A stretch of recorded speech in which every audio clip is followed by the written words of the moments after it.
जो नगर परिषद की मीटिंग हुई और उसमें जो घटना घटी वो सब ने देखा, परंतु उसके बाद जिस प्रकार से शहर के माहौल को खराब करने के प्रयास किए जा रहे हैं, कभी हमारे एससी समाज के भाइयों से पुतले फुकवाए जा रहे हैं, कभी महिलाओं से, कभी एससी समाज के लोग एक पक्ष में आ रहे हैं, कभी दूसरे पक्ष में आ रहे हैं। तो ये जो घटनाएं हैं, मैं ये समझता हूं इसकी जितनी निंदा की जाए उतनी ठीक। ये शहर को बांटने का प्रयास किया जा रहा है, शहर के माहौल को खराब करने का एक प्रयास किया जा रहा है। हमारा जो चुनाव होता है, चुनाव में ठीक है कि हम पार्टियों से चुनाव लड़ते हैं, परंतु चुनाव के बाद कौन जीतता है कौन हारता है ये फैसला जनता का।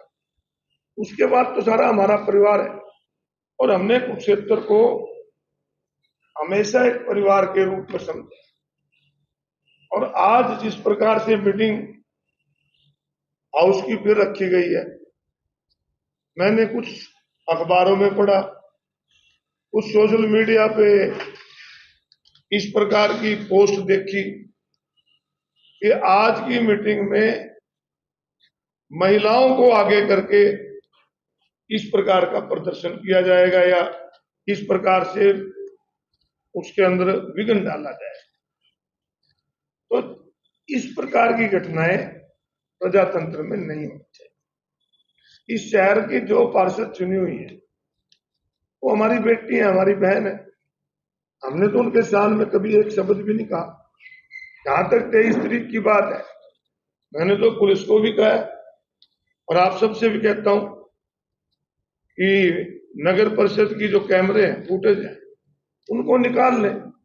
अगर किसी बेटी बहन के शान में एक अपशब्द भी किया हो तो अशोक अरोड़ा ओपनली माफी मांगने को।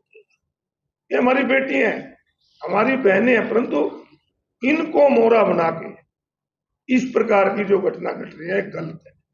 और मैंने तो महिला के सशक्तिकरण की बात की। मेरा कोई अपना व्यक्तिगत नहीं है, मेरा तो एक ही मसला है कि नगर परिषद में जो भ्रष्टाचार फैला हुआ, मैंने उसको उजागर किया ग्रीवेंसेस कमेटी की मीटिंग में।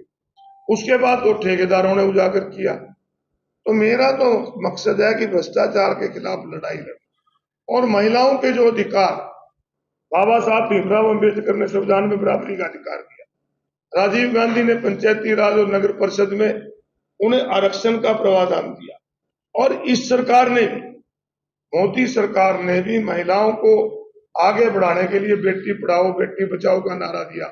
इसके साथ पार्लियामेंट के अंदर विधानसभा और लोकसभा में भी आरक्षण का प्रावधान किया। ये अलग बात है कि अभी वो लागू नहीं हुआ। तो मैंने तो वहां पहली मीटिंग में भी यही कहा था कि जो पार्षद चुने हुए हैं according to municipal act, according to director local body के जो 25(2) को लेटर है, आप यहाँ पर नहीं बैठ सकते। और ईओ से मैंने पूछा था, मैंने महिलाओं के सम्मान की बात की। और जो लोग आज मुझ पे आरोप लगाते हैं, उन्होंने सरेआम कहा कि महिलाओं को क्या पता क्या होता है। इस देश के अंदर महारानी लक्ष्मीबाई जैसी महिला हुई, इस देश के अंदर श्रीमती इंदिरा गांधी देश की मजबूत प्रधानमंत्री हुई जिन्होंने पाकिस्तान के 2 टुकड़े कर दिए। इस देश की कल्पना चावला हमारी बहन कहां तक पहुंची। इस देश के भी ताजा कर्नल सोफिया ने किस प्रकार पाकिस्तान के अंदर जाकर सेना को लीड करते हुए आतंकवादियों के ठिकानों को नष्ट किया। आज देश की हमारी जो वित्त मंत्री है, जो ये कहते हैं कि हमने विश्व की 4थी ताकत बना दी अर्थव्यवस्था में, आज वो भी महिला है। इस प्रकार महिलाओं का अपमान ये लोग करते हैं, हम नहीं। हम तो महिलाओं के मजबूती की बात करते हैं और भ्रष्टाचार के खिलाफ हमारी लड़ाई जारी है।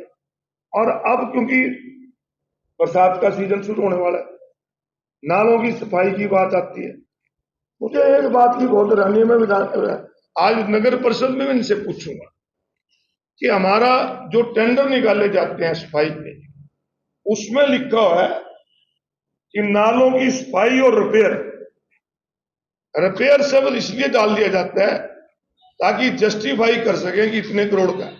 अब 3 करोड़ के लगभग सफाई के टेंडर हैं, जबकि जो मुझे पता है कि लगभग 400 के करीब सफाई कर्मचारी नगर परिषद में है। और अगर तुमने ज्यादा जल्दी सफाई करानी है, 100 सफाई कर्मचारी और 1 महीने के लिए रख लो, किस लिए 3 करोड़ दे रहे हो? और अगर हमारा जो म्युनिसिपल कमेटी का जो हमारा इंजीनियरिंग विंग है, जिसमें एक एक्शन है, 2 ME है, SDO है, JE है, अगर वो रिपेयर भी नहीं करवा सकता तो फिर वो इतना बड़ा अमला किस लिए वहां पे बिठाया हुआ है? सिर्फ पैसे खाने के लिए टेंडर निकालते हैं। आज हाउस के अंदर भी कहूंगा और आपसे भी कहता हूं कि नगर परिषद स्वयं अपने कर्मचारियों से इस प्रकार की व्यवस्था कराए ताकि लोगों का पैसा है, जो चुने हुए नगर परिषद है, ये तो लोगों के कस्टोडियन है, पैसा लोगों का है, इनको रक्षा के लिए भेजा है, इनको भ्रष्टाचार खत्म करने के लिए भेजा है। और अगर इनको तकलीफ अशोक अरोड़ा से है तो मेरे साथ तो वैसी थी लड़ाई कभी लड़ ले। मैं इनसे मैं कहता हूं मेरा मकसद भ्रष्टाचार के खिलाफ लड़ाई है। और अगर ये पार्षद ये कह दें कि आप ना हो, हम प्रस्ताव पास करते हैं कि 10 साल में जितने भ्रष्टाचार हुए हैं सबकी इंक्वायरी हाईकोर्ट के सीटिंग जज से कराएंगे, मैं तो मीटिंग में जाऊंगा भी नहीं। मेरा तो एक लोगों के लिए लड़ाई है और मेरी वजह से अगर किसी को फिर भी तकलीफ है तो मेरी तो माता बहन है, उनसे जाके माफी मांग लूंगा तुम्हारे से कोई दिक्कत हो। मेरी लड़ाई उनसे नहीं है, मेरी लड़ाई भ्रष्टाचार के खिलाफ, मेरी लड़ाई महिला सशक्तिकरण को मजबूत करने की लड़ाई है और उसके लिए मैं लड़ता रहूंगा।